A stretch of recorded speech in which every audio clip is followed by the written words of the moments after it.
નમસ્કાર વિદ્યાર્થી મિત્રો, હું છું અમિત તન્ના। મિત્રો, આપણે ધોરણ 11 માં કોષ જીવનનો એકમ એ ચેપ્ટરની વાત કરી રહ્યા હતા। ઘણા સમય પછી મળી રહ્યા છીએ, થોડો વેકેશનનો સમયગાળો હતો। એ ઉપરાંત જે ફર્સ્ટ સેમના અમુક ચેપ્ટર્સ તમારે બાકી હોય એ તમે રિવાઇઝ કરતા હોવ છો, તો એને કારણે થોડું આપણે 4-5 દિવસ જેટલું મુલતવી રાખેલ હતું। ફરીથી આપણે એ ચેપ્ટરમાં આગળ વધીએ છીએ। મિત્રો, આજે આપણે નવો ટોપિક શરૂ કરવાનો છે અને તે છે આદિ કોષ કેન્દ્રીય કોષ, ક્લિયર? એટલે કે પ્રોકેરિયોટિક સેલ્સ। મિત્રો, ખાસ સમજો, આદિ એટલે પ્રાથમિક કક્ષાનો, બરાબર છે? પ્રો જેને કહીશું આપણે પ્રો, કોષ કેન્દ્રીય એટલે કેરિયોટિક। કેરિયોટિક શબ્દ છે ને એ કેરિયોન ઉપરથી આવેલ છે। કેરિયોન, કેરિયોન મીન્સ કોષ કેન્દ્ર,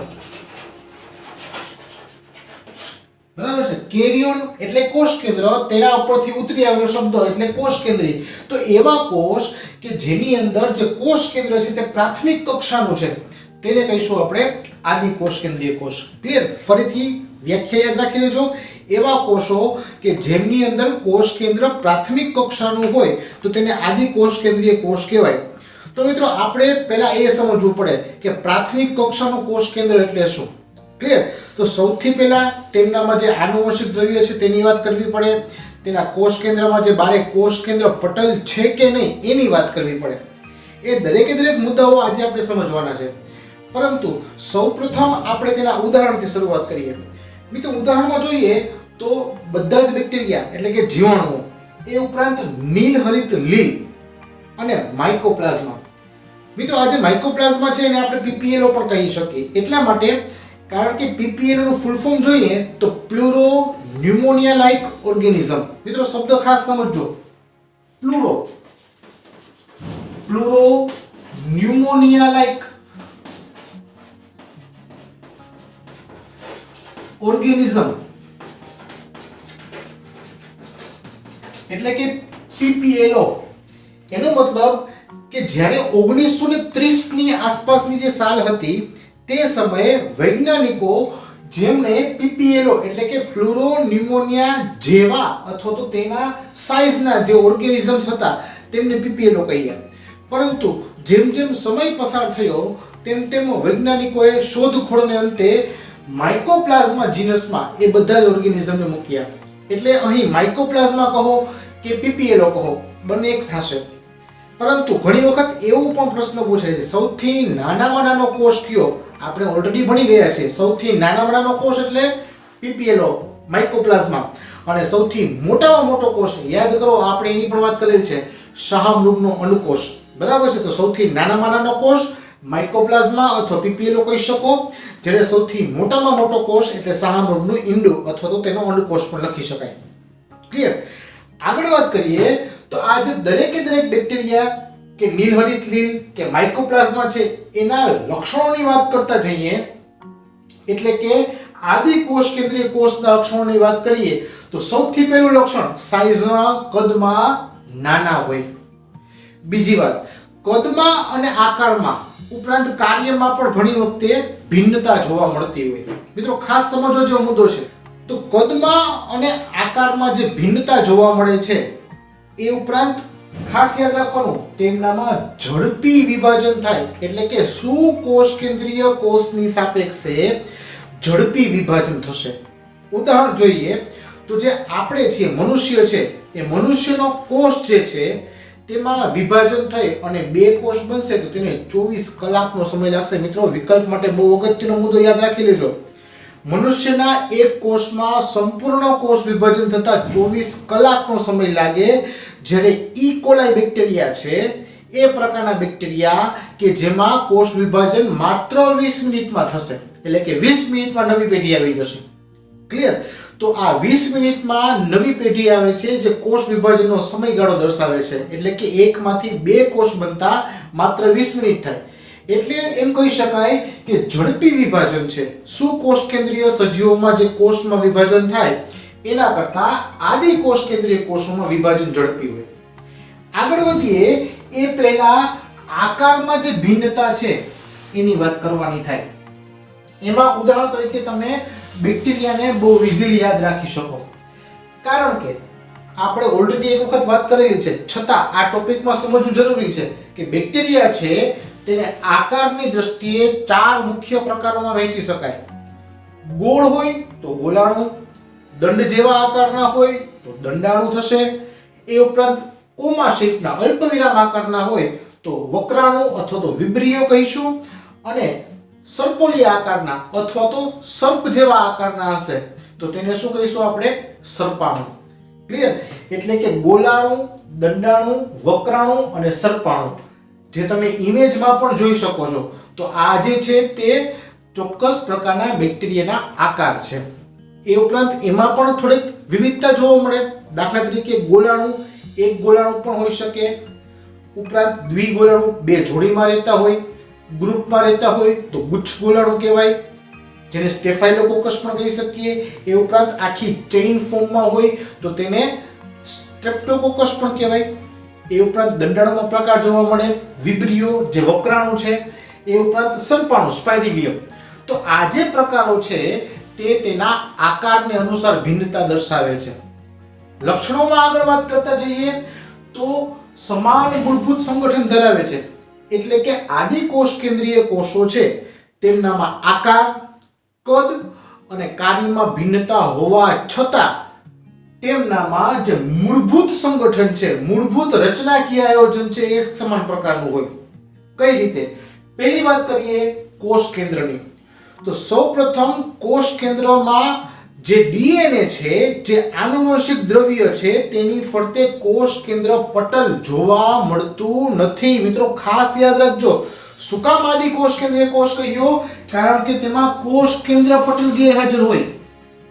કોષ કેન્દ્રની ફરતે જે કોષ કેન્દ્ર પટલ શું કોષ કેન્દ્રીયમાં જોવા મળે, આવું કોષ કેન્દ્ર પટલ આદિ કોષ કેન્દ્રીય કોષમાં જોવા મળતું નથી. પહેલો મુદ્દો આપણે આકૃતિમાં સમજશું.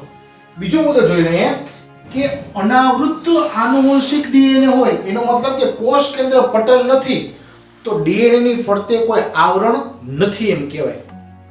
ઇમેજમાં તમે જુઓ, અહીં જે ડીએનએ છે, આનુવંશિક ડીએનએ છે, એની ફરતે કોષ કેન્દ્રનું પટલ આવેલું નથી. એ કોષ કેન્દ્ર પટલની ગેરહાજરી એટલે આદિ કોષ કેન્દ્રીય કોષ. ક્લિયર? તો કોષ કેન્દ્ર પટલની ગેરહાજરી જોવા મળશે. આગળ વાત કરીએ તેના કોષરસમાં જે અંગિકાઓ છે તે પટલમય અંગિકાઓનો અભાવ હોય.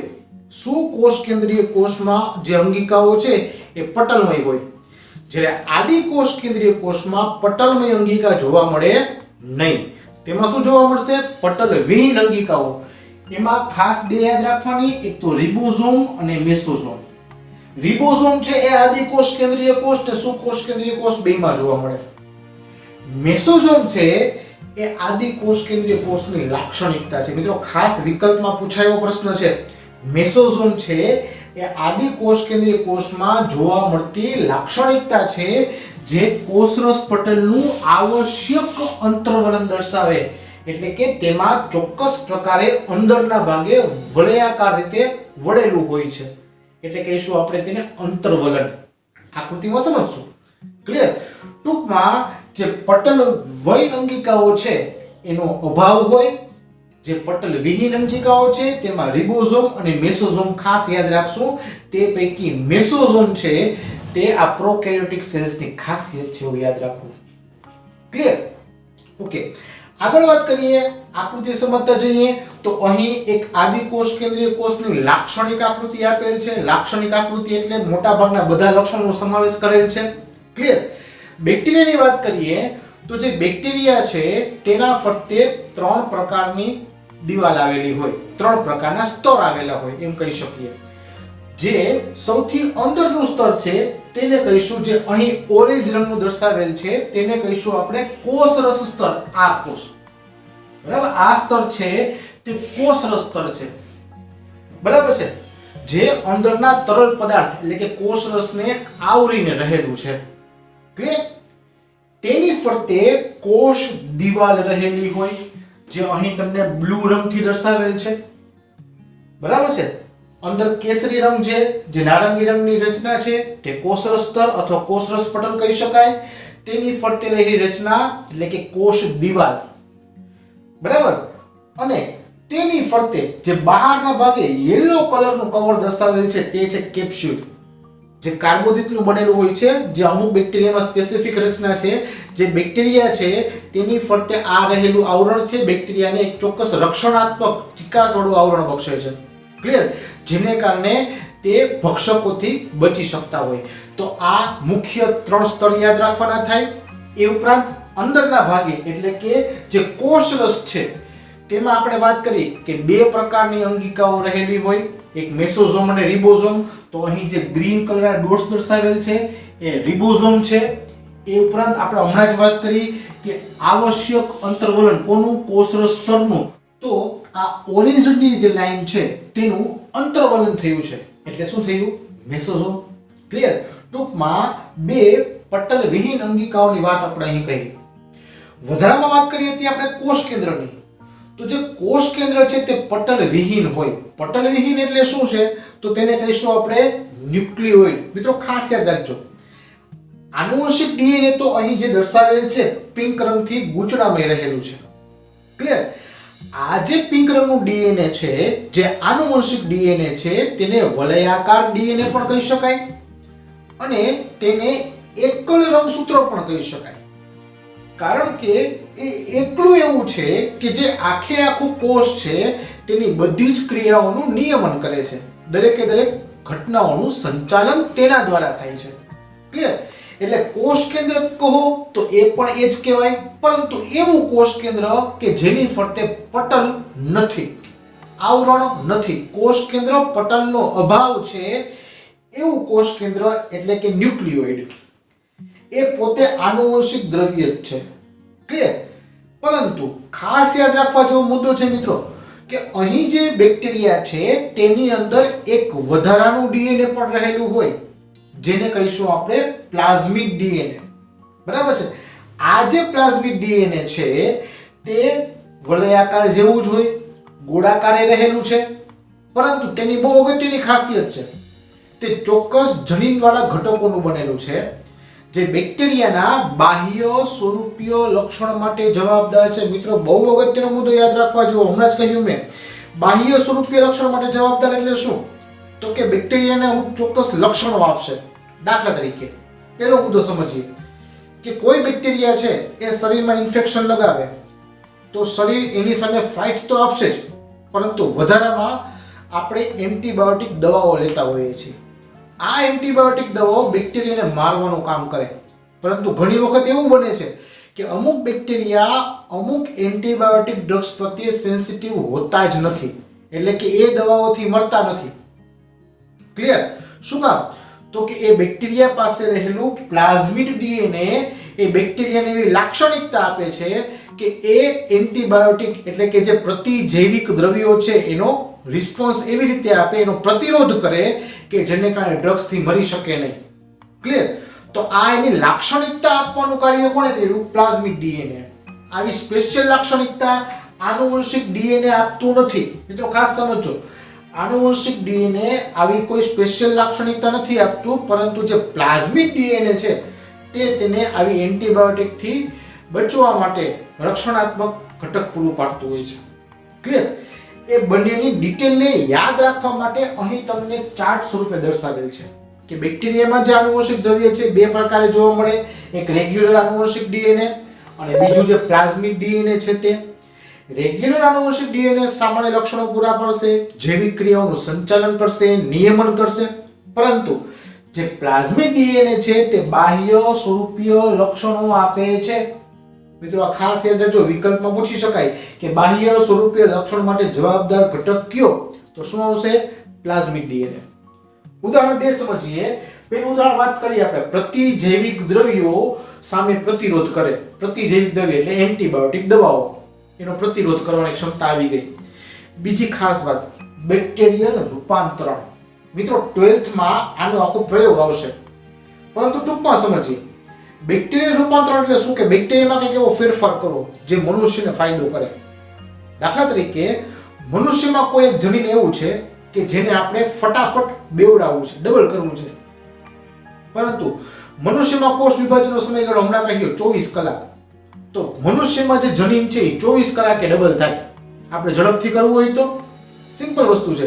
મનુષ્યમાંથી જનીન કાઢવાનું, મનુષ્યના કોષમાંથી એ જનીન લેવાનું, એ જનીનને પ્લાઝમિડમાં દાખલ કરવાનું. કઈ રીતે?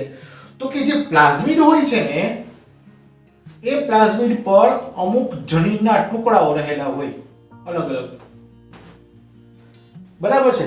એમાંથી દાખલા તરીકે કોઈ એક ટુકડો દૂર કરવાનો, અમુક ચોક્કસ પ્રકારના ઉત્સેચકોની મદદથી આવા ટુકડાઓ દૂર થઈ શકતા હોય, બરાબર છે. પ્રયોગો થઈ ગયેલા છે. અને મનુષ્યનું જે જનીન આપણે બેવડાવવું છે એ જનીનને આ પ્લાઝમિડમાં ફિટ કરી દેવાનું. ક્લિયર? પછી આ પ્લાઝમિડને કે જેમાં મનુષ્યનું જનીન રહેલું છે આ પ્લાઝમિડને બેક્ટેરિયામાં દાખલ કરી દેવાનું. ક્લિયર? હવે બેક્ટેરિયા આ પ્લાઝમિડને સ્વીકારશે. શું કામ? તો કે એનું જ છે, એનું ઓળખીતું છે, ના આવવા દેશે. પરંતુ જો મનુષ્યનું જનીન એમને એકલું ગયું તો ન આવવા દે. એટલે અહીં જે પ્લાઝમિડ છે એ વાહક તરીકે વર્તે છે. એટલે કે પ્લાઝમિડ છે એ વેક્ટર બનશે. વેક્ટર મીન્સ વાહક. બરાબર? આ તમારે યાદ રાખવાનું, 12th માં આવશે.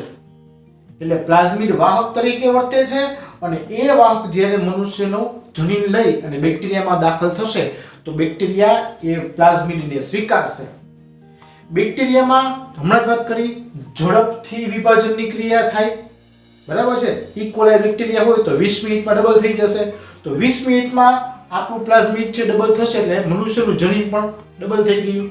તો મનુષ્યમાં જે 24 કલાકમાં એક વખત ડબલ થતું હતું એ અહીં 20 મિનિટમાં ડબલ થઈ જશે. અને 24 કલાકમાં તો આની કેટલી લાઈફ સાયકલ પૂરી થશે? તો મનુષ્યનું જનીન ઝડપથી બેવડાશે. તો આ જે આખો પ્રયોગ છે જે તમને બહુ ઝડપથી અને ટૂંકની માહિતી આપીને સમજાવેલ છે, પરંતુ તેને કહીશું આપણે બેક્ટેરિયલ રૂપાંતરણનો પ્રયોગ. 12th માં ડિટેલમાં ભણીશું. ક્લિયર? તો અહીં પણ પ્લાઝમિડની ઉપયોગિતા નક્કી થઈ. ટૂંકમાં બેક્ટેરિયામાં બંને પ્રકારના જે ડીએનએ છે એ કોઈક ને કોઈક કાર્ય માટે જવાબદાર બનતા હોય છે. ક્લિયર?